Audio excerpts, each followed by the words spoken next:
They found her stores. 3 words. That was all.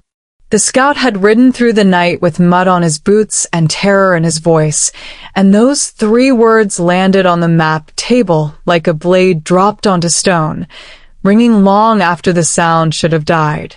Alpha King Sebastian Holmes stood at the edge of his command tent in silver-gray armor, still darkening at the shoulder from the skirmish that had cost him 40 wolves and every supply line south of the ridge. Around him, 3,000 warriors camped on ground so dead it did not even support weeds. Behind him, a rival faction's siege had closed the roads to the capital like fingers around a throat. Before him, 72 hours before his army stopped being an army and started being a catastrophe, he turned toward the scout. Underground, the man said. Whole networks of them. Root vegetables, dried grain, preserved stores, enough to feed the army for 2 weeks, maybe 3 if rationed carefully. He set something on the map table, a cloth bundle. 3 root vegetables, dense and perfect, smelling faintly of something clean and impossibly old. This soil cannot support this, said Commander Signa flatly, which, from Signa, was the equivalent of everyone else dropping to their knees in shock. There is a farm at the eastern edge, the scout continued. A small place, barely visible from the road. The woman who lives there tried to run when our scouts approached. They had to chase her. He paused. She is not cooperative. Sebastian looked at the root vegetables. He looked at the map. He thought of 3,000 wolves who had not eaten a full meal in 4 days, and of the particular cruelty of dying within sight of someone else's harvest. Bring her to me, he said. His voice was quiet. He had learned, across 12 years of rule, that quiet voices carried more weight in rooms where everyone was already afraid. Quick pause. Comment where you're watching from, and if you're enjoying this story, please like and subscribe. I've got a lot more coming. Julie Bratton had been running since she was 18. Not always with her feet. Mostly it was the quieter kind of running, the kind where you make yourself small and unremarkable, where you let your name mean nothing and your work mean everything, where you build a life so deliberately invisible that even the people you are keeping alive do not fully understand what you are doing or how. 5 years she had spent on the eastern Borderlands farm her mother had left her, along with a single instruction: do not let them see you do it. She had been doing it anyway, just not in front of anyone. When the scouts came over the ridge in the gray pre-dawn, she had known immediately what they were. The way they moved said military. The way they spread out said search. She had 3 minutes, maybe 4, before they reached the south tunnel entrance, and she spent 2 of those minutes covering the access point with brushwood, and the remaining time running. She was fast. She had always been fast. They were faster. The soldiers caught her at the edge of the long field, where the golden wheat stood straight and improbable in the cracked earth, and she felt the rope go around her wrists and thought, with a strange, distant calm, here, then. Here is where it ends. They marched her through the camp as the sun crested the eastern ridge, and she kept her chin up and her eyes moving because there was still information to collect, still things to understand about the shape of whatever was coming for her. 3,000 wolves. Silver and black livery. Royal colors. She had not known a king would come this far east for a siege. The capital had not bothered with the Borderlands in living memory. The capital had written the Borderlands off the useful maps 2 generations ago, and left the people here to manage the unmanageable on whatever threadbare resources they could scrape from dying ground. She had proved the earth wrong about what it could give. She had done it quietly, carefully, without anyone powerful noticing. Until now. The command tent was larger than she expected and quieter. She had braced for noise, for the performative cruelty of men who wanted to establish early that they had all the power. What she found instead was controlled stillness and a man at the map table with his back to her who did not turn immediately when they pushed her inside. She used the seconds to observe. Tall. Broad-shouldered in the way of lichen royalty. Built for presence first, war second. Dark hair pushed back from a face she could not yet read. The armor was silver and black, worn with the ease of a second skin. He was standing with his hands flat on the map table, looking at 3 root vegetables she recognized as her own with an expression she could not name from this angle. He turned. She had expected older.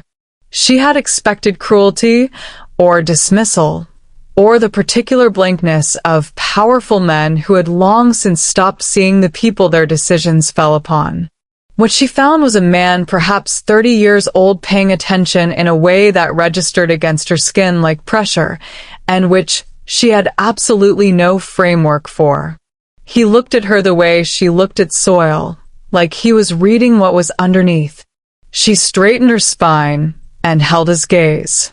"Your name," he said. "Julie Bratton. How long have you been farming that ground?" 5 years. "What are you using?" She thought about lying. She thought about the 16 careful deflections she had prepared for exactly this interrogation, thought about her mother's voice. "Do not let them see you do it." She said nothing. He waited, not impatiently, not with the coiled threat that usually accompanied official silences. He simply waited, the way a man waits who has learned that most people will fill silence if given enough room. She did not fill it. Something shifted in his expression. Not irritation. Something that looked, unexpectedly, like the beginning of respect. "I am going to make you an offer," he said. "Help for honesty. Honesty for restoration. Full proportional rationing for your people in writing, binding on the crown. In exchange, you show me how you did it." She waited for the threat that was supposed to follow. It did not come. "I will meet until morning," she said at last. He nodded once, immediately, without negotiation, and that, more than anything else, was the thing that fractured her careful armor by a single careful hairline. She had prepared for cruelty. She had prepared for pressure and coercion dressed as reason. She had not prepared for a king who simply said yes. The tent they gave her for the night was small and clean and emptied of weapons, which told her she was a guest rather than a prisoner, or at least that he wanted her to believe she was. They had removed the rope from her wrists. She sat on the cot and looked at her hands in the dark for a long time. Then she pressed her palms flat to the ground through the tent floor.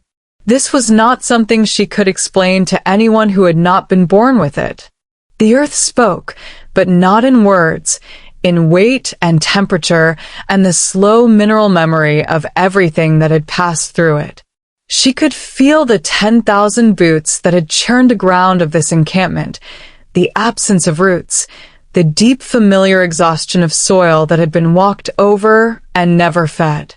But underneath that, further down, the old patient language that had been here long before any army, long before any kingdom, long before the Borderlands were a borderland and not simply land. She was still there.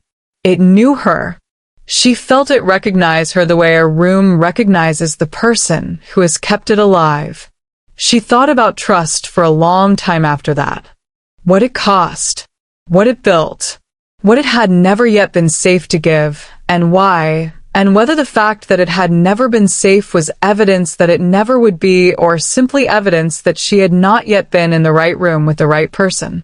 She had kept herself alive for 5 years by trusting no one above her in the hierarchy that had spent her entire life looking through her. That instinct had kept 300 people fed and hidden and safe.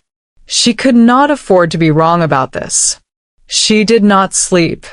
Before dawn, she was on her feet. She found him at the edge of the camp, exactly where she had somehow known he would be, standing at the furthest perimeter, looking east over the dead Borderlands in the gray pre-light, 2 cups of coffee on the fence post beside him. He did not look surprised to see her. He handed her one of the cups without ceremony, and they stood side by side in the cold, early silence, watching the sky go from black to the color of iron to the first pale suggestion of gold. "I will help you," she said, "on 2 conditions." He waited. "Proportional rationing, in writing, binding. My people receive the same allocation as your soldiers based on body weight and labor output, not rank." She looked at him. "You look at this place, not the maps. The people who have been keeping it alive. You walk the land with me, and you actually see it." She had expected negotiation. She expected to spend the next hour arguing the terms down from what she actually wanted to something she could survive with. Instead, he said, "Agreed," and reached into his coat and produced a folded document already written in his own hand. She looked at it. It was exactly what she had asked for, in the precise legal language that made it binding under Crown law. She stared at it for a moment longer, then was probably dignified. "You wrote this before I came out here," she said. "I wrote it before I went to bed," he said. "I thought you would come before dawn." She looked at him. He looked back at her with those storm-gray eyes that saw too much, and she had the unsettling sensation that she was standing next to someone who operated in the same frequency she did, who read situations the way she read soil, who was already 3 steps ahead of where the conversation appeared to be, who had looked at everything available to him and drawn accurate conclusions. She took the document. She folded it and put it inside her armor. She began to teach him the tunnels. He asked the right questions, which she had not expected. Not where are the stores, but how do you move air through the chambers? Not how much grain, but what is your rotation schedule? Not who built this, but how did you calculate the drainage grade? His tactical mind and her agricultural mind spoke the same language, and neither of them had planned for that. By the time the sun was fully up, they had covered the entire southern tunnel system, and she was aware of a warmth in her chest that was almost certainly the most dangerous thing she had felt in 5 years. She identified it and filed it away carefully under. Not yet. The tunnels ran for 3 kilometers under the eastern fields, shored up with timber and stone she had salvaged from collapsed Old Kingdom structures, and carried herself over 5 winters, 1 beam at a time. He ducked through the low passages without complaint, held the lantern where she indicated, crouched beside her when she pressed her palm to the tunnel wall to show him how she read the moisture levels. "How?" he asked. That question specifically. Not, what does it mean? How do you know? She thought about the careful, practiced answer she had given the 3 people in her life who had ever asked that question. She thought about the way her mother's face had looked when the Borderland Council had used words like aberrant and unnatural and must be managed. Old knowledge, she said. Older than the kingdoms. He looked at her in the lantern light. He said nothing, but he filed it away. She could see him do it, with the same careful, respectful precision with which he had filed away everything else she had told him, and did not press. That was new, too. Not being pressed. They emerged from the tunnels into the morning sun, and the army was beginning to stir around them, and there was bread waiting at the command tent. Real bread, not the hard travel ration, because he had already ordered the first stores opened and distribution begun, exactly as he had promised. She ate standing up at the map table, looking at the charts of her own land drawn by cartographers who had never visited it and gotten almost everything wrong, and she thought, this is not over. Something is beginning, and I do not yet know whether that is a warning or a relief. He came back the next morning.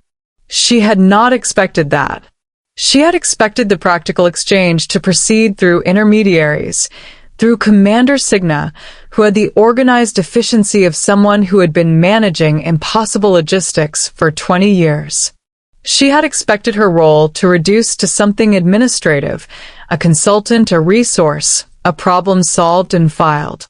She had not expected the alpha king of the lichen territories to appear at the edge of her primary crop plot at dawn with his coat collar turned up against the cold, watching her work without interrupting. She let him watch. She had nothing to hide in the east field that he did not already know about, and she found, to her cautious surprise, that his presence did not disrupt the conversation she was having with the soil. Usually people's proximity tangled the signal, introduced noise. His did not. He was quiet in the way that people are quiet when they know how to be still, and the earth seemed, if anything, slightly curious about him. She filed that away too. Under unusual. The third morning, there were 2 cups of coffee on the fence post at the edge of her plot. She stopped when she saw them. She stood there for a moment with her hands already halfway toward the earth, looking at those 2 cups, and something in her chest did a thing she had no name for and chose not to name. She took the cup. She sat on the fence post beside him. They talked, not about the army, not about logistics, not about the ongoing siege or the supply lines or the political situation that had brought 3,000 wolves to her doorstep. They talked about the Borderlands, about the old eastern settlements that had thrived here before the water table shifted, about the seed varieties she had found in her mother's carefully sealed storage jars, labeled in a script that predated the kingdoms by at least 400 years. About the particular silence of a place that has been left alone for long enough to remember what it was before anyone decided what it should be. He listened the way no one in authority had ever listened to her. Not collecting information. Thinking. You know more about this territory's history than the royal archives, he said. That is not an accident. She looked out over the wheat field, golden in the new light. No, it is not. The founders, he said. Not a question. She went very still. He was looking at the wheat field too, not at her, which she suspected was deliberate. The lichen founders established the first territorial boundaries in the old tongue, he said. They were the ones who, according to texts the current court considers embarrassing mythology, could speak to the land directly, who held a bloodline claim that the land itself would acknowledge. He paused. The documents my father had destroyed in the 43rd year of his reign were not destroyed completely. I have read them. She was quiet for a long time. The wheat moved in a slow wind that smelled of morning and rain coming. What do the documents say? She asked at last. That founder bloodlines do not dilute. That they pass whole, from parent to child, across any number of generations.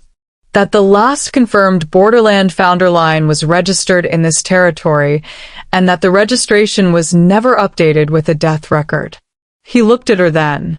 He looked at her with those eyes that saw too much, and he said, very quietly, I have been waiting to speak to you about this before anyone else became aware of what I suspect.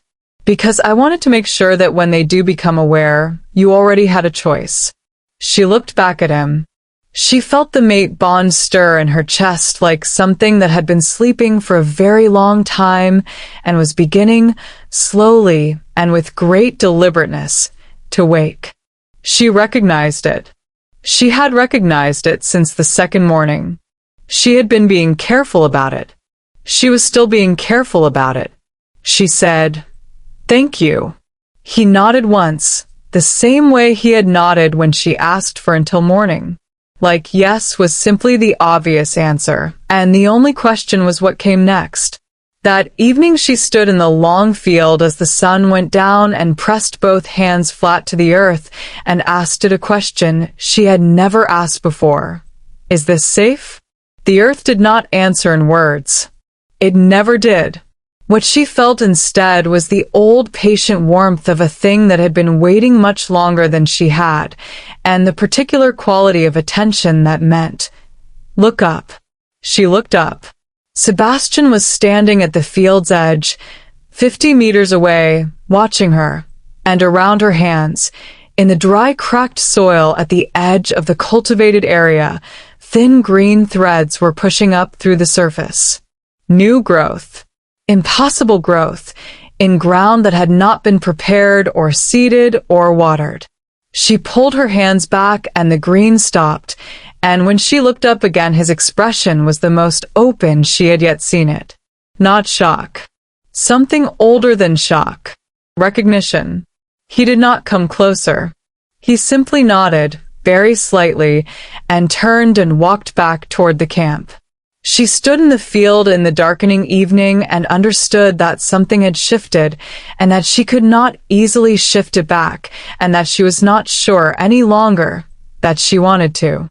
She arrived with 18 riders, 3 supply wagons, and the particular composure of a woman who had spent her entire life being the most important person in whatever room she entered, and had learned to wear that importance like a second set of armor. Julie watched from a distance as the convoy came through the camp's eastern gate, watched the soldiers straighten without being told, watched Sebastian walk out to meet the woman who stepped down from the lead wagon and offered her hand to be held rather than shaken. She was perhaps 28, pale-haired, dressed in deep blue traveling clothes that somehow looked formal despite the dust of the road. She was beautiful in the architectural way of northern noble families, deliberate, composed, designed. Julie understood, completely and without drama, exactly what Lady Astrid of the Northern Territories represented. She turned back to her work. Astrid found her 2 hours later. Julie had her hands buried to the wrist in the South Plot soil, running mineral content readings through her fingers, when a shadow fell across her, and she looked up to find the lady standing at the edge of the cultivated area in traveling boots unsuitable for field work, watching her with the pleasant sharpness of someone conducting a thorough assessment. "You are her," Astrid said. Not a question. "I am Julie Bratton," Julie said. The farmer. Astrid looked at the field, at the impossible density of the wheat, at the orderly mounds of the underground access points, at the soil that was doing things soil in this region was not supposed to do. Her expression did not change, but her eyes moved with the focused attention of someone who understood what she was seeing even if she could not have explained why. "May I?" Astrid gestured at the ground beside Julie. Julie looked at the traveling boots. "Those will be ruined." "Yes," said Astrid, and sat down in the dirt with the fluid ease of someone who had made a decision and was entirely committed to it. They sat in the field together for a while, not speaking. Julie continued her mineral reading. Astrid watched, asking nothing, which Julie respected more than she would have expected to. "The betrothal was arranged when we were both 14, Astrid said at last. "We have met 11 times in the years since. He is a man of his word, which is rarer than it should be among kings. He respects me, which is rarer still." She paused. "I did not come here to warn you, or to claim territory. I came because the northern trade agreements require his signature, and because I wanted to see the Borderlands for myself." Julie looked at her. And I have been here 4 hours, and I already understand something about this place that has escaped the capital's notice for 2 generations, which tells me a great deal about the quality of attention being paid. She looked at Julie with level gray eyes. "Be careful," she said, "of the people who draw maps. They are always surprised when the territories on the edges turn out to have centers of gravity." Julie was quiet. She pressed her palm to the soil and felt it respond, warm and immediate. "He knows," Astrid said quietly, "what you are. He is known for several days, I would guess, and he has told no one." That is not the behavior of a king managing a resource. That is the behavior of a man protecting something he has already decided matters. She stood up, brushed the dirt from her blue traveling clothes with the brisk efficiency of someone who had written off the garment and moved on, and said, "I thought you should know that, since no one else appears to have told you." She walked back toward the camp on her ruined boots, and Julie sat in the south field with her hands in the earth, and the sun going over, and the mate bond humming in her chest like something that was running out of patience with being careful. That evening Sebastian found her at the tunnel entrance, and they walked the east section together in silence for a while, checking the new ventilation shaft she had been installing before the army arrived. He carried the lantern. She moved ahead of him in the low passage, reading the stone. "What did she say to you?" he asked. Not accusatory, genuinely asking. "That you are a man of your word." He was quiet for a moment. "Is that reassuring or alarming, given the circumstances?" She considered. "Both." He made a sound that was almost a laugh. Not quite, but the shape of one, the space where one would have lived in a man less controlled. She found she wanted to hear the real version of it. She found she was adding that to a list she had not meant to start. "The betrothal," he said.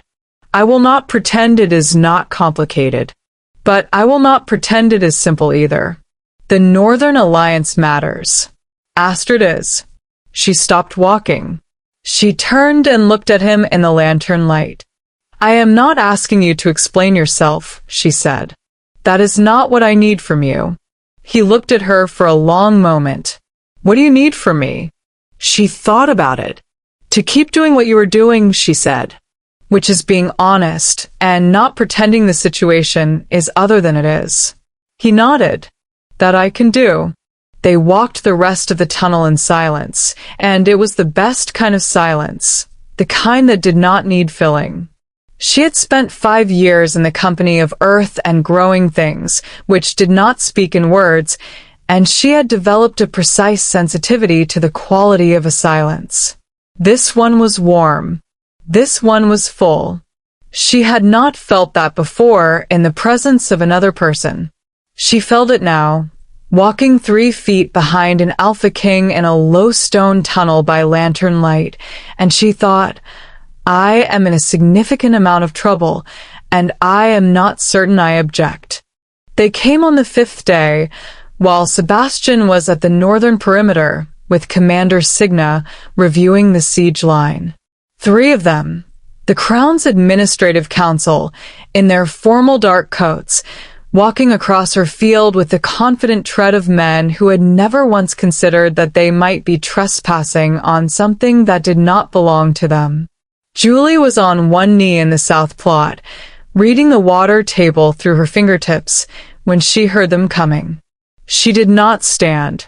She let them arrive at her, which required them to stop and look down at her, which was already not the dynamic they had planned for. The eldest one, gray-haired, thin-lipped, carrying a leather folio, cleared his throat. "Miss Bratton, we represent the Administrative Council of the Crown Territories. We have some questions regarding the agricultural methods used on this property." Julie pressed her palm to the soil for a moment longer. Then she sat back on her heels and looked up at them. "Is this an official inquiry?" she asked. "A conversation," the man said. "Informal. Then you can make an appointment through Commander Signa," she said, and turned back to her work. They did not leave. "The offer we have in mind," said the second one, "is quite generous. A formal appointment to the Agricultural Research Division of the Royal Institute. Your methods documented, standardized, and applied across the Crown's farming territories. Compensation, living allowance, resources you cannot access here." She understood what they were not saying. What they were not saying was, "We will take the knowledge out of your hands, put it in a building, and attach the Crown's name to it, and you will be a footnote." What they were also not saying, but what lived underneath the generous offer like a root beneath frost, was, if you do not agree, there are other ways to acquire what we want. This is a borderland. You are a low-ranked wolf in a territory under military occupation. The voluntary option is the preferable option for everyone. She looked at them for a long moment with the same expression she used on soil that was trying to tell her something she did not want to hear. I appreciate your visit, she said. I would like to speak with the king directly before responding to any offers from the council. The king is unavailable, said the first man. Then I will wait, she said, and pressed both hands flat to the earth and closed her eyes and felt the council members standing in her field, heavy-footed and uncomfortable, for 30 more seconds before they left. She told Sebastian that evening. She had not planned to tell him immediately. She had planned to consider the information for a day, to decide what it meant and what it required. But he found her at the fence post before she had finished thinking, and when he asked how the day had been, she looked at him and decided, for possibly the first time in 5 years, to simply say the true thing immediately. She told him about the council. She told him about the offer and the thing underneath the offer and the 30 seconds she had spent with her hands in the earth after they left, which she did not explain, but did not omit either. He was quiet through all of it. His face did not change. But she was learning to read the stillness in him the way she read the stillness in ground before rain. There was a difference between the calm of a person at rest and the calm of a person holding something very carefully, and this was the second kind. When she finished, he said, "They came without my authorization." "Yes," she said. "They approached you while I was at the perimeter." "Yes." The anger was controlled and entirely real, and she found, to her own surprise, that it did not frighten her. It was not anger at her. It was the particular anger of a man who had made a promise and watched it be circumvented by people who were supposed to serve him, and it was— she noticed this, filed it, protective. It was pointed outward, not at her. He told her then what the council did not know he knew. He told her about the founder bloodline documents in more detail than he had that morning in the pre-dawn field. He told her about the territorial mythology his father had called embarrassing and had attempted to erase, about the old claiming rituals, about what it meant for the land to hold a memory of a bloodline and to respond to it. He told her that the mate bond was not a metaphor in the old texts, that the founders had been alphas and omegas in the ancient sense, the original sense before those terms had been reduced to hierarchy, and that the bond they carried was literal. A territorial claim written into blood and soil simultaneously. "I have been waiting to speak to you first," he said. "I did not want the council near you before we had spoken. They should not have." She held up her hand. He stopped. She said, "Why? Why did you wait? Why was it important that I knew before they moved?" He looked at her for a long moment in the way that had become familiar now, the deep attention of a man reading something complex and important. Then he said, "Because what you carry is yours. It is not the crown's. It is not mine. And I wanted you to hear what it was from me before anyone tried to tell you what it meant." The silence after this was different from the previous silences. Julie's legs decided, without consulting her, that standing was no longer strictly necessary. She sat down on the fence post. He sat beside her. The evening sky was going the color of old copper over the eastern hills, and the wheat stood very still in the windless air, and the mate bond in her chest was running out of patience with being quiet about itself. She did not say any of this out loud, but she thought that he knew it anyway. Commander Signa came to find her on the morning of the 7th day, alone, without ceremony, and sat down on the fence post at the edge of the plot where Julie had spent the early hours running phosphorus content through her fingers and thinking about the mate bond, and trying not to think about the mate bond. Signa was a woman of perhaps 50, wolf-born, gray at the temples, with the particular economy of movement that came from decades of managing impossible things in impossible circumstances. She looked at Julie's hands in the earth the way a doctor looks at a symptom, with recognition, without alarm.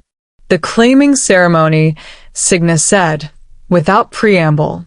You will have heard the term. In the old texts, Julie said carefully. In this territory, specifically, in this territory, under the original charter, any claiming conducted by the crown must be acknowledged by the bloodline holder of the land. The land cannot be claimed over the head of its speaker. She looked at Julie. The reason that provision exists is sitting in front of me with her hands in the soil at dawn. Julie was quiet. Astrid's father, Signa said, has done genealogical research. The results, from what I understand, are inconvenient for several parties. She paused. You are the original Borderland founder line. Unbroken. Across 6 generations. The record of your family's presence in this territory predates the kingdoms. Julie thought of her mother's seed jars, labeled in script that predated the kingdoms. She thought of the way the earth had always known her name. She thought of 5 years of keeping 300 people alive through a gift she had spent her whole life hiding, and of the particular exhaustion of a secret that is too large to carry alone for too long. What does it mean, she said, for the ceremony? It means you have a choice, Signa said. Which, in this situation, is a thing almost no one has. She stood up. He will want to explain the rest himself. I came because I thought you should hear from someone who is not, she paused, personally invested, that the choice is real.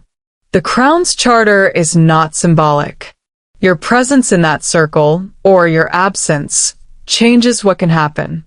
She walked back toward the camp, and Julie sat in the morning field and pressed her hands deeper into the earth and felt the old patient warmth of it, and the way it had always been waiting for exactly this.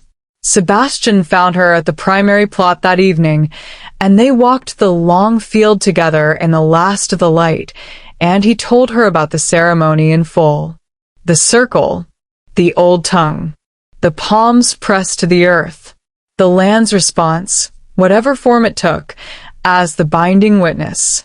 He told her what the mate bond already knew, in the careful language of a man who was being precise because precision was a form of respect, that he had recognized it in the first days, that he had said nothing because he had not wanted to use it as leverage, and because he thought she deserved to know who he was before she was asked to decide what to do with the information.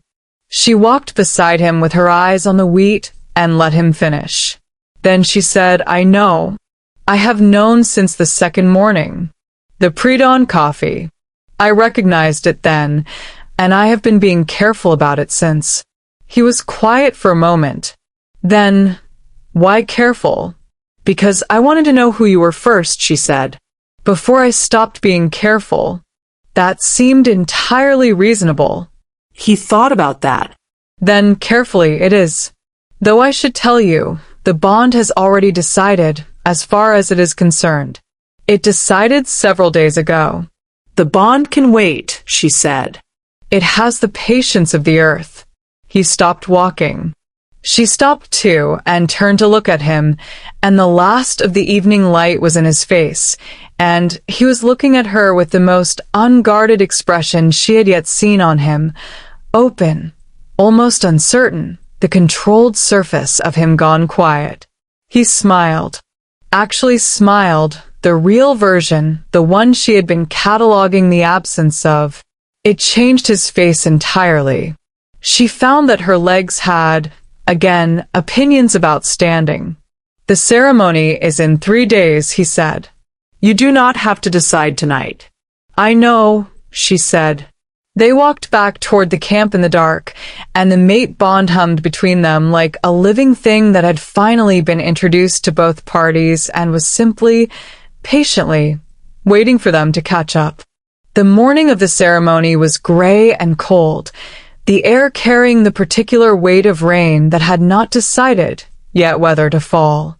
3,000 wolves stood at the boundary of the eastern field, silent in a way that armies rarely were, the way people are silent when they understand, instinctively, that something old is happening. Julie stood at the edge of the circle alone. The circle was a simple thing, a ring of old stones that predated the camp, predated the Borderland designation, predated the kingdoms, 7 stones, chest high, placed by someone who had understood the land's geometry long before there was language to explain it. She had always known they were there. She had always known what they were for. She had spent 5 years walking past them and not walking into them, because walking into them would have meant accepting something she had not yet decided to accept. She was deciding now. Sebastian stood at the western edge of the circle.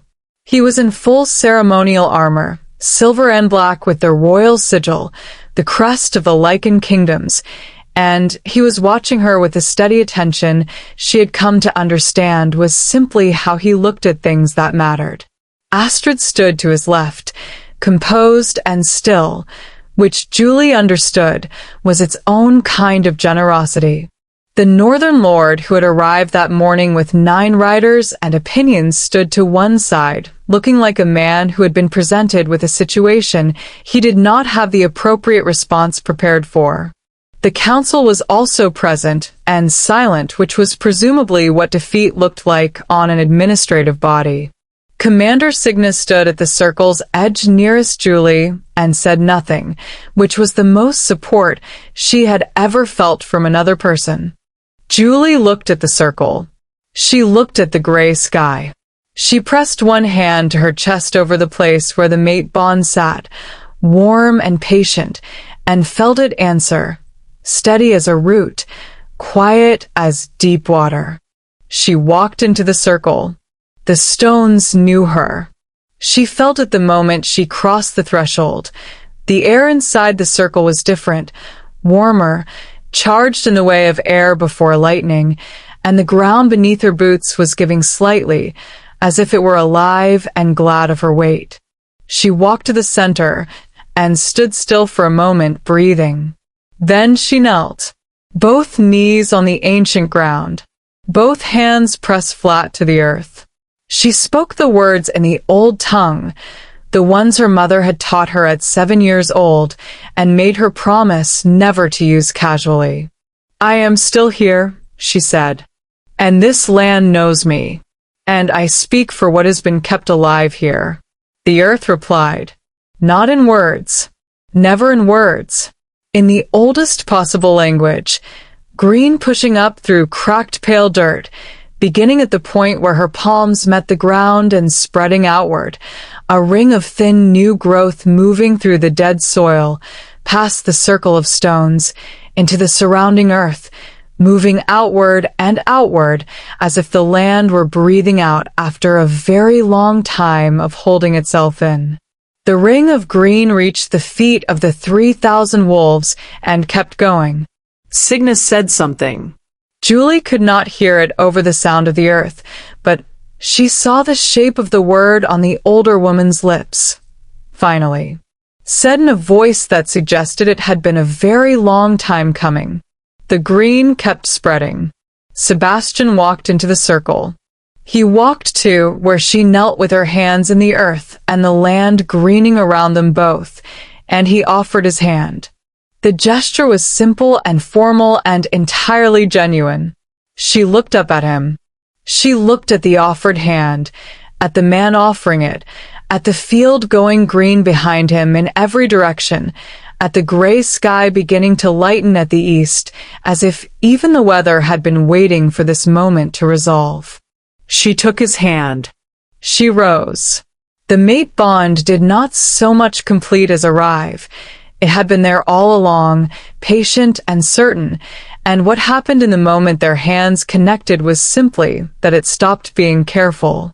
It settled into her chest like the last piece of a thing that had been partially assembled for 7 days, warm and permanent and entirely, finally, at home. She heard him draw a breath. He said, in a voice meant to carry to the 3,000 wolves at the field's edge, all resources allocated to the restoration of the eastern borderlands are effective immediately, binding on the crown and not subject to political revision. He paused. This territory is no longer forgotten. The green kept spreading outward into the dead earth, impossibly, joyfully, the land doing what it had always wanted to do when someone finally gave it permission to be heard. She stood in the circle beside him with her hand in his and felt the earth moving under her feet like a living thing that had been holding its breath for a very long time. She let it breathe. Astrid watched the green spreading through the dead borderland soil with an expression that was, for a single unguarded moment, simply wonder. Then she looked at Sebastian and Julie standing in the circle with their hands joined, the bond visible between them in the way bond-completing pairs were always visible to those who knew what to look for, a resonance, a stillness, a sense of two things that had been vibrating at different frequencies arriving at the same note, and her composure returned, and she nodded once, decisively, in the manner of a woman crossing an item off a list that has been worrying her for years. The Northern Lord was still talking. One of his own riders quietly suggested he stop. Commander Signo walked to the edge of the circle and looked at the spreading green and said nothing for a long moment. Then she crouched and pressed her own palm to the ground just outside the stones and felt what Julie had been feeling for 5 years and stood back up with the expression of a woman who had suspected something significant for a very long time and was satisfied to have been right. The rain began, soft and steady. The rain the sky had been carrying all morning, and it fell into the spreading green and into the cracked earth beyond it, and the earth received it the way earth receives rain when it is finally ready to grow. 3 months later, the northern sector reports came in better than projected. Julie had known they would. The ground had told her 6 weeks earlier, when she pressed her palms to the soil of the north fields and felt the particular deep satisfaction of earth that is doing what it was made to do. She had not said this to anyone except Sebastian, who had looked at her with those storm-gray eyes and said, "Write it down," and she had, and the actual yield numbers, when they arrived, matched what she had written to within 4%. The Borderlands looked like a different place. It was not a transformation in the cinematic sense. It was not overnight, not miraculous, not the kind of change that made people believe in magic. It was the slower kind of change, which was in some ways more impressive.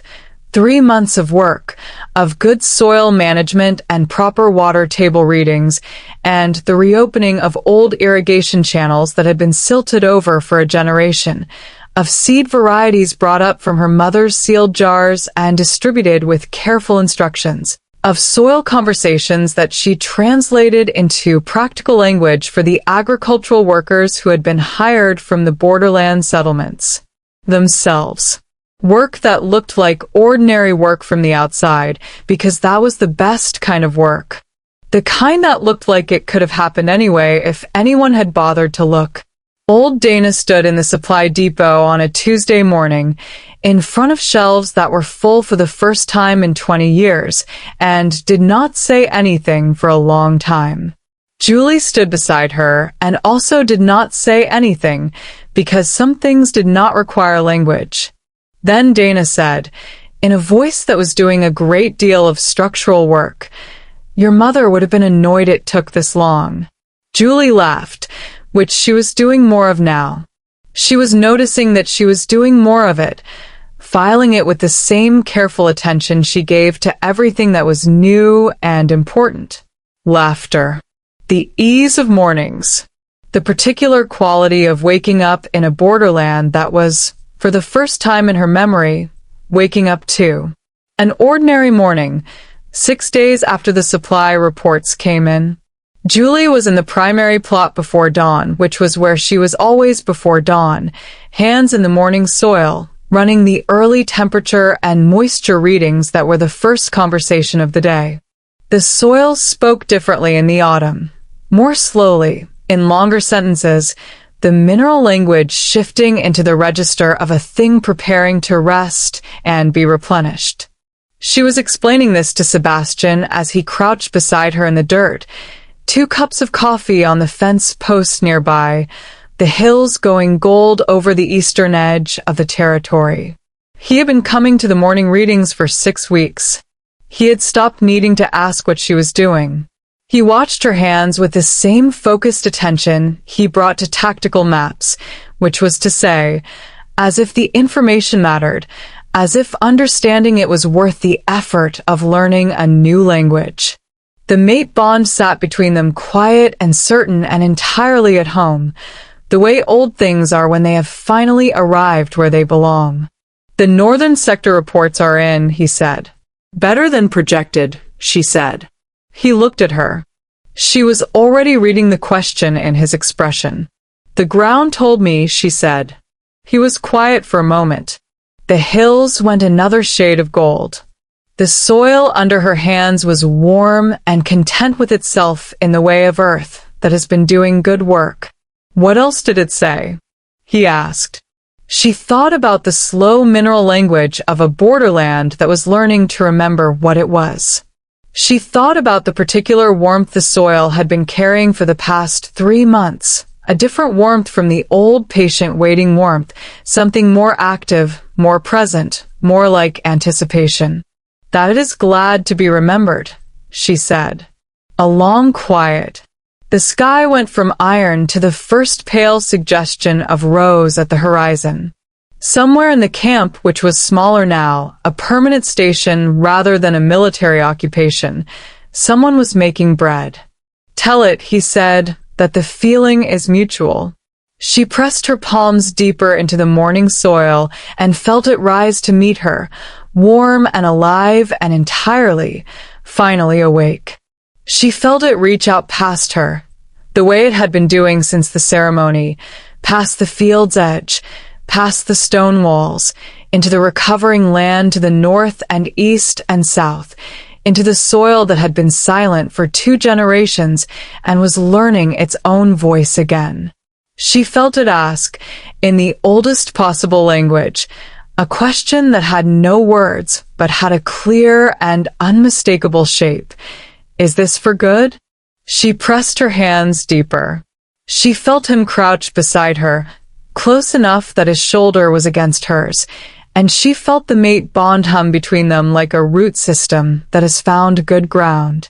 Yes, she said, to the earth, and to him, and to all of it. Yes. The borderland morning opened around them, gold and cold and alive, and the soil under her palms was glad, and the man beside her was warm, and somewhere at the edge of everything she had built alone for 5 years, the land that had waited patiently for a very long time was finally, deeply, doing what land does when it is properly tended and properly witnessed and properly home. It grew. If this story moved you, don't forget to like and subscribe, and I'll see you in the next one.